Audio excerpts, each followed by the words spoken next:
All good? So I'm putting on my reading glasses so you know I'm going to be serious. Welcome back and welcome to the sort of end of the day. There's going to be reception after. But before you get there, we wanted to share this very important effort with you guys. Some of you have been part of it, and we will continue to be part of it as we work it out. So the theme of the summit is all together now, and we like to play on words because we're back all together now after a long while. But also because we think, given everything we're facing in our communities, as a society, as a planet, it's time to get all together now and do something about it. So, can we put up my slides, please? Let me bring you back to 2018. And Robin Chase and World Resources Institute came up and they led in the creation of the shared mobility principles. Right? Clayton Lane, our board chair, was one of the prime movers of this effort. And this was so important and so valuable, and we needed it because we needed to align on what is shared mobility supposed to do. And it landed us on those 10 principles. At the core of it was we need to put people first. Do I have control of the slides? I think I do. All right. Fast forward nearly half a decade later. And you imagine the years of 2018 felt a little more naive compared to what we're facing now. The future is in question. The climate crisis that we all thought, oh, it's climate change, global warming. Now it's a crisis, and it's facing us in the future. The past, which we kind of buried for a while, blew up again. It's still unresolved, right? And as that great sign is in those protests, I can't believe I'm still protesting this, right? And we haven't resolved the things that we have to admit the transportation sector imposed on our communities, right? With our racist policies and our racist infrastructure investments, right? And then the present itself is under stress with prices up and then just this uncertainty coming out of COVID. So we look at that, we need the principles to anchor us, but as I said, climate crisis and persistent social, economic, and racial inequality, we have to admit, we all know this, I'm preaching to the choir, are shaped in no small part by how our roads and streets are designed to prioritize cars over people. And yet when we listen to the conversations about what we need to do with transportation to decarbonize, it's all about EVs, right? And the newest, fanciest EVs. Shifting to EVs is necessary but will never be enough. More than 35,000 people die each year in road crashes. Black pedestrians are struck and killed twice as often as non-Hispanic white people. Native Americans 4 times as often. More of those victims were elderly and were from low-income communities. Meanwhile, our lowest-income households spend 37 cents out of every dollar they earn on transportation. It costs somewhere between $7,000 or a little bit more a year to even own a second-hand car. Nearly 1.6 million rural households don't own a car. So I don't care if you're giving me a $7,500 discount on a $32,000 EV, it's not gonna work. So, 2030 is just around the corner. And the most recent IPCC report tells us that we really are running out of time. We don't have time to waste. And so what we did was we got in conversation with some 50 or so public, private, and not-for-profit organizations and came up with this idea of having to come up with a to-do list, things we need to get done if we really are going to make a difference in terms of the climate crisis, addressing inequality in our society, and easing the burdens on our households. And so, it's time to act. Right? We need to act and do something about it. We don't really have time.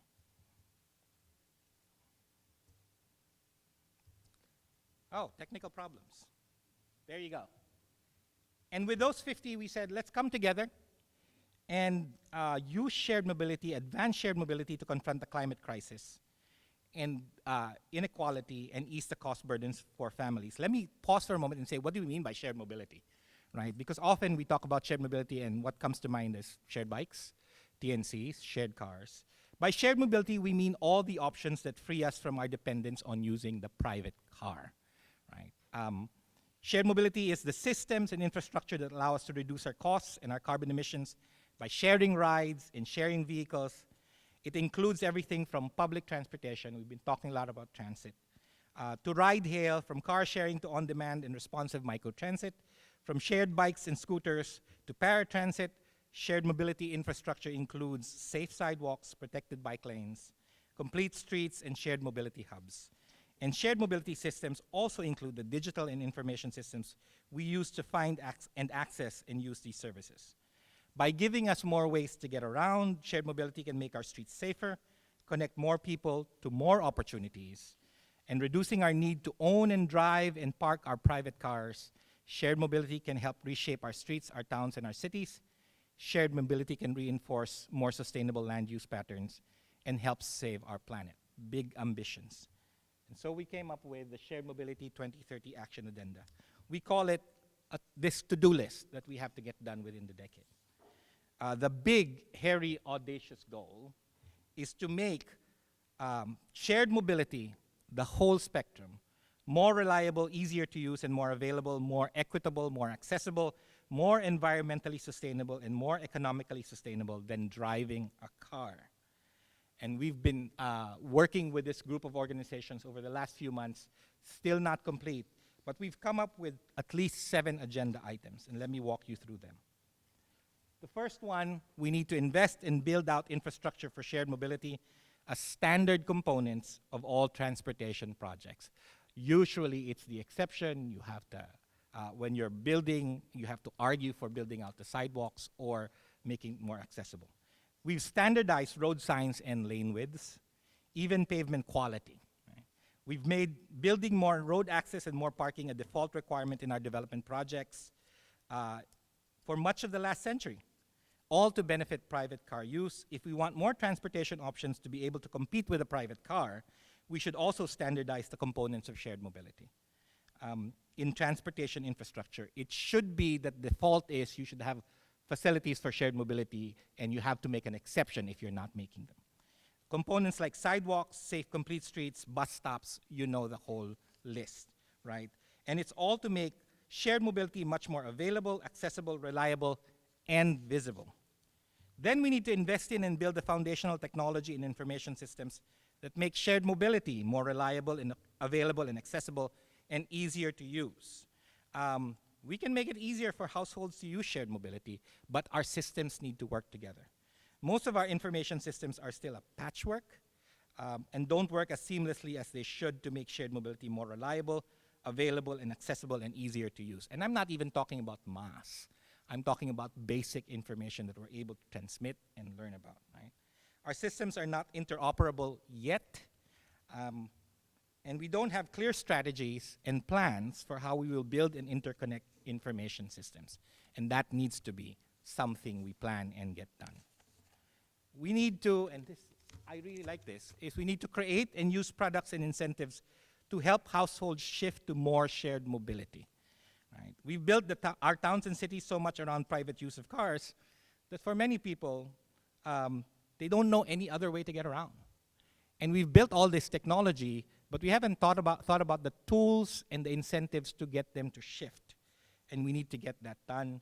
We need to be able to listen and find out what it is that they need and how it should work for them, and then deploy those, and deploy the tools and the pathways to help families and households to switch to more shared mobility. We need to create standards to measure how shared mobility is making our communities and our society more equitable. And we need to use these outcomes widely. So we know it makes a difference in our communities, but we don't have any standard measure yet, right? And we need to get to that so that then we can compare apples to apples, and then we can incentivize more shared mobility and really pay attention to what is going to make a difference for our communities and our households. Particularly for the most neglected and underserved people and places. And then, am I number 5 now? This is a long one. Create and use a standardized way to measure carbon emissions for shared mobility vehicles, technology and services and operations that shows comparisons with other transportation modes. Again, the narrative, right, that we hear is, oh, we need to decarbonize, and so electric vehicles, and we've got those measures, or at least we deploy it a lot. And that's, again, repeating, a shift to electric vehicles is necessary, but will not be enough to address the climate crisis. I am preaching to the choir, and never mind our racial and social inequality. And so developing and using widely standard ways to measure carbon emissions means, we can compare apples to apples, and we can send up the incentive programs to do that. Number 6, find and develop new sustainable ways to fund more shared mobility. The venture capitalists are not going to be our only source of funds. They cannot be, especially if we want it to be more equitable and sustainable. But we put that against funding the expansion of infrastructure for cars for nearly a century. Apart from the Highway Trust Fund, we've raised substantial state and local dollars to support travel by private cars. And we continue to indirectly but significantly subsidize private car use through minimum parking requirements and the other mandates on real estate development. You know the laundry list, right? We need to invest heavily in shared mobility, again, over the rest of the decade. And we need to find new and creative ways to expand and sustain shared mobility, new ways to raise funds, new ways to bring value. Lastly, so far, is we need to create the institutional foundations and processes that help shared mobility become affordable and economically sustainable. We need to build out those partnerships. In government agencies, we need to move from being ad hoc, you're in charge of shared mobility, to actually permanent units with the capacity and the staff and the skills to be able to expand shared mobility with the targets that come from measuring carbon, GHG emissions and targets to reduce them, with the targets to say, this is the impact we want in equity. And so we need to, here are the 7 things that we have come up so far with what we need to do. Underneath each of them, in total, is about 45 to-do bullets that we're still working through. But we think we've got something solid that we really could rally around. And may I now invite a few of our partners to come up and tell us about why they're supporting this. And may I bring up Uber.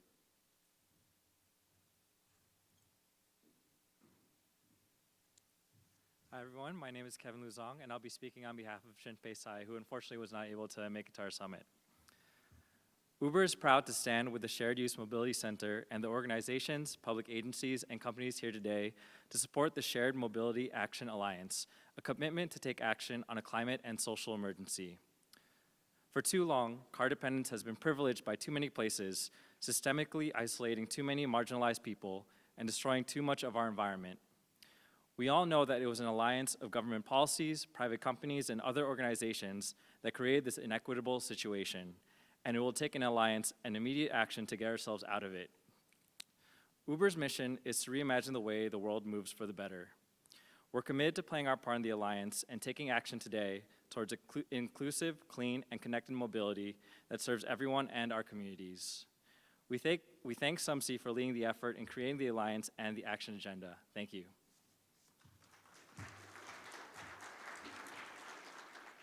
May I invite Timothy Geibel from CATA.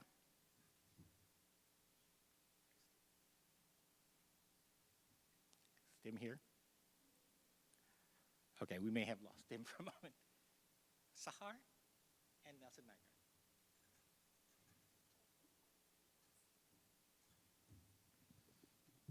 Thank you.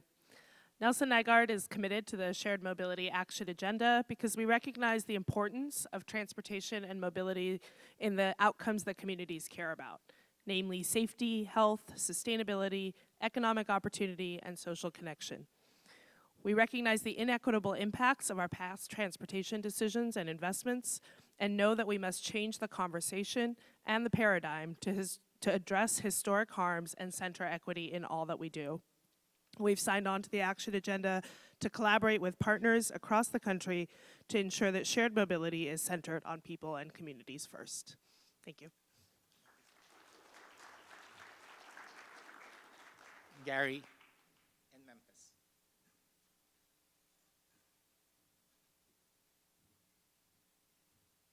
I've got 20 or 30 minutes to deliver.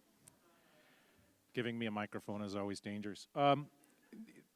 We are happy to be part of this agenda and committing to it. In Memphis, we deal with some of the highest poverty rates and the highest rates of lack of inclusion and equity in our communities. We'll be using the agenda as a tool to help the Transit Authority meet the goals and objectives to improve and raise all people within our community. We at MATA are always looking for the yes. We're trying to find out reasons to say yes to different things as compared to trying to figure out a way not to do things. We like to put more things on our plate. We'll look to change policy. We'll look to reinterpret policy to ensure that we can say yes where we can and that the number of no's is limited. We view this agenda as the floor, not the ceiling. We know that we'll be able to build on it. We won't be able to do every piece of it, but those pieces that we are able to do, we will strive to make it a central point of what we do in our community. We look forward to measuring and telling the story. We have to measure the outcome. Setting goals and objectives just to improve a different thing without saying by how much or by when is a false promise to ourselves and our communities. So we have to make sure that whatever we do, we set up a system to be able to track and report back. We have to be able to say this program isn't working and take those resources and put them towards programs that are showing promise. Nothing is, if anything that we've learned over the last couple of years, nothing is permanent. We also look at this as an opportunity to guide our infrastructure investment. As we set upon the path of delivering a BRT project in Memphis, the first one of its kind in our community, we have already seen huge investment within the corridor, many dozens of times greater than the initial investment put forth by the federal government and our local stakeholders. So we're excited about doing that and excited about being able to deliver that. We're also excited about the technology that we bring that will also help people to escape the transactions, if you will, of transportation. As we look to bring our next generation fare collection system, it's account-based, not transaction-based. That will enable all sorts of wonderful things to happen and be provided by a transportation organization rather than somebody who doesn't necessarily understand mobility or its needs. Lastly, we look to support this program through our continued efforts to gain additional funding through our stakeholder partners. I know there are people from the FTA here. They're one of our big partners. TDOT, the Tennessee Department of Transportation, is also a local partner, and our local cities and counties. Mayor Strickland of Memphis just announced in this budget cycle a dedicated funding source for public transportation. The first time in the history of MATA, and MATA goes back, if you look at the real history, it goes back into the 1800s, but it's important to recognize that people within our community are watching us, people are expecting us to do great things, and we stand ready to adopt this agenda and others to help us get there. Thank you.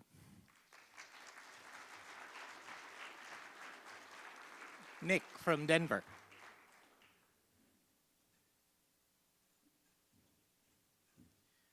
Good afternoon. I'm Nicholas Williams. I'm the Deputy Manager and Chief of Staff for Denver's Department of Transportation and Infrastructure. We are very excited to support the 2030 Action Agenda. As one of the fastest growing cities in the country, Denver knows that mobility for its residents requires innovation and equity. And this is why we have initiated our 2050 Denver Moves Everyone mobility plan to really try to rethink and engage our community on how we are going to continue to move over the next 30 years. Denver also has piloted and now licensed a micromobility program. I may be biased, but one of the most successful in the country over the course of 1 year, from May 21 to now approximately 7 million rides, averaging about 8,000 rides per day, and this is in a city that less than 1 million people. So the drive and the desire for this type of service and this type of mobility is out there, and it would not be possible. We would not be able to be successful without organizations like SUMSI, without working with them, being able to engage with our public and private peers here, and really try to move transportation to kind of what's next here as we come out of a horrid pandemic and all of that. It's going to be more critical that we all share information, we all share and move toward that same direction. So thank you. We're very excited to support the action agenda. Nicole and Via.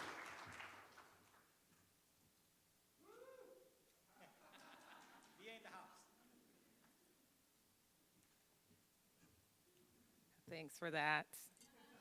And I believe I'm the last person standing between you and happy hour. So I'm going to, oh no, okay, Benji's going after me. Okay, so I'm going to go very quickly. VIA is a global transit tech leader and that offers a flexible platform for, that serves the needs of modern communities. And our experience working with hundreds of agencies globally to plan, operate, and optimize your transportation networks is something that we take pride in. And we believe that everyone in the world should have access to equitable and affordable mobility. So we believe in shared mobility facilitated by technology to empower public transit. And when we say shared mobility, we mean mobility that is efficient, equitable, accessible, and planet-friendly. So when Benji asked us to be part of the 2030 action agenda, it was a no-brainer for us, and we're extremely happy to partner with all of you on this. So thank you. Harriet couldn't be here, but she did ask me to read their statement. NUMO, the New Urban Mobility Alliance, is proud to support the Shared Mobility 2030 Action Agenda. NUMO is a global alliance organization that grew out of the shared mobility principles for livable cities. As an alliance of cities, NGOs, companies, and mobility service operators, community advocates, and others, we work collectively to harness mobility innovations to achieve equitable, sustainable, and accessible outcomes in cities. Now more than ever, we need ambitious action to address the climate crisis, racial inequality, and disparate access to economic opportunity. That includes transforming our transportation systems to create joyful cities where sustainable and just mobility is the new normal. NUMO looks forward to supporting the Shared Mobility 2030 Action Agenda and its goals of reducing single occupancy vehicle travel and advancing access to reliable, safe, and affordable mobility for all.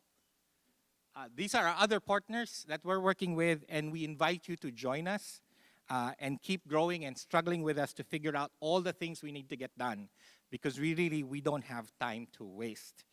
And the only thing we ask, so if you want to know more about it, go to this website, Shared Mobility 2030, fill up a form there, or talk to us. And the core of it is that this set of organizations hold themselves accountable for advancing this Shared Mobility Action Agenda. It's a to-do list. We have to get it done so that by the end of the decade, equitable, low-carbon shared mobility will be more convenient, more practical, more available, easier to use, and even more accessible and more affordable than owning or driving a car. Big, hairy, audacious goal. We have to do it together. We have to do it all together and come together for it. And with that, that is our invitation to come join us for the Shared Mobility 2030 Action Agenda. Yeah, big hand for our partners and everyone that's working with us.